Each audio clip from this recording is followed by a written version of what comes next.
নখলা নালিতা বাড়িতে আমরা এমন কিছু করব যে এটা মানে আমাদের বাংলাদেশে একটা মডেল হিসাবে দাঁড়িয়ে থাকবে।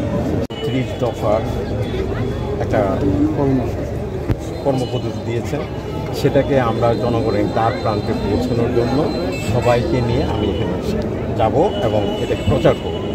আর দ্বিতীয়ত হচ্ছে যে আজকে বিগত 2012 সাল থেকে আমরা এখানে যারা আছে সবাইকে নিয়ে আমরা এই মাঠে কাজ করে যাচ্ছি। তাদের দুঃখ সুখ সবসময় তাদের পাশে আমি ছিলাম, আছি, কিন্তু ছিলাম দূরে, আসতে পারিনি দেশে এই ফ্যাসিস্ট সরকারের এই ভয়, নির্যাতনের ভয়।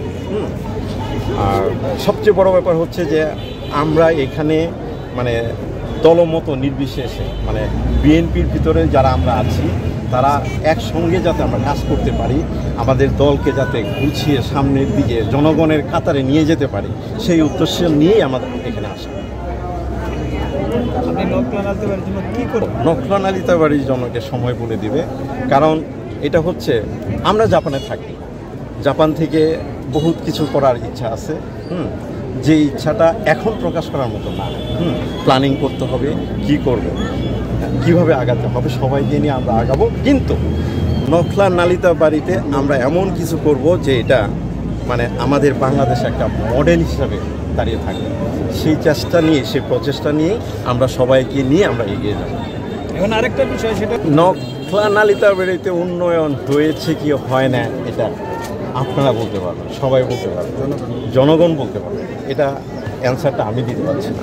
তা আমাদের বিএনপির যে কর্মগুলি, আমরা বিএনপি ফ্যাসিস্ট আওয়ামী লীগের মতো আমরা যাতে সেই দিকে সেটা না হই, এবং আমরা যাতে জনগণের দ্বার প্রান্ত পর্যন্ত উন্নয়নের যে ছোঁয়া আসবে আমাদের মাধ্যমে সেটা যেন পৌঁছে দিতে পারি। মানে আজকে আমাদের এই দেশে বাংলাদেশের যে জিনিসটা করছে, আমরা বলি যে সবাই উন্নয়ন করছে, সেই উন্নয়নটা হচ্ছে, কিন্তু গ্রামের জনগণের দ্বার প্রান্তে আমরা পৌঁছাতে পারছি কিনা সেটাই আমার প্রশ্ন। আমি আসছি, আমি দেখব গ্রামের দ্বার প্রান্তে তারেক জিয়ার হাতকে কীভাবে শক্তিশালী করতে হবে, তারেক জিয়ার যে ইয়েগুলি আছে 31 দফা আছে, সেটা আমরা ডোর টু ডোর পৌঁছে দিয়ে আমরা এই ফাঁকে দেখে নিব যে আমাদের এখানে কি করা উচিত বা কিভাবে আগানো উচিত। আরেকটা বিষয়, সেটা হলো যে নালিতা বাড়িতে বিএনপির কাউকে দেখতে পাননি এই কথাটা বললে আমি তো মেনে নিতে অবস্থা। আপনি কেটে থেকে দেখতে পাচ্ছেন না? এখন আছে, কিন্তু তখন না না, আমি 2012 সাল থেকে আছি, এদের সঙ্গে আছি, তখনও ছিল, এখনও আছে, ভবিষ্যতেও থাকবে। কারণ এরা জিয়া সৈনিক, এরা কখনোই হয়তোবা ওই সময়টাতে কিছু ছিল যে ভয়ে পালিয়ে থাকতে হয়েছে, মামলা, সেই নির্যাতনের কথা নাই বলবো, সে নির্যাতনের চিত্র তো আপনারাই ভালো জানেন কি হয়েছে না হয়েছে। আমি সেই দিকে যাচ্ছি না। আমাদের উদ্দেশ্যটা কি, ভবিষ্যতে আমরা কি করব এখানে, সেই প্ল্যানিং নিয়ে আমি আসছি।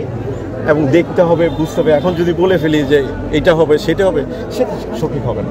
দলীয় গ্রুপিং আপনি নিরসন, দলীয় গ্রুপিং, এটা গ্রুপিং না, এটা আমাদের দলটা অনেক বড়, গ্রুপিং থাকবে, কিন্তু আমরা সময় মতো আমরা এই গ্রুপটা কেন থাকে এখানে বলেন?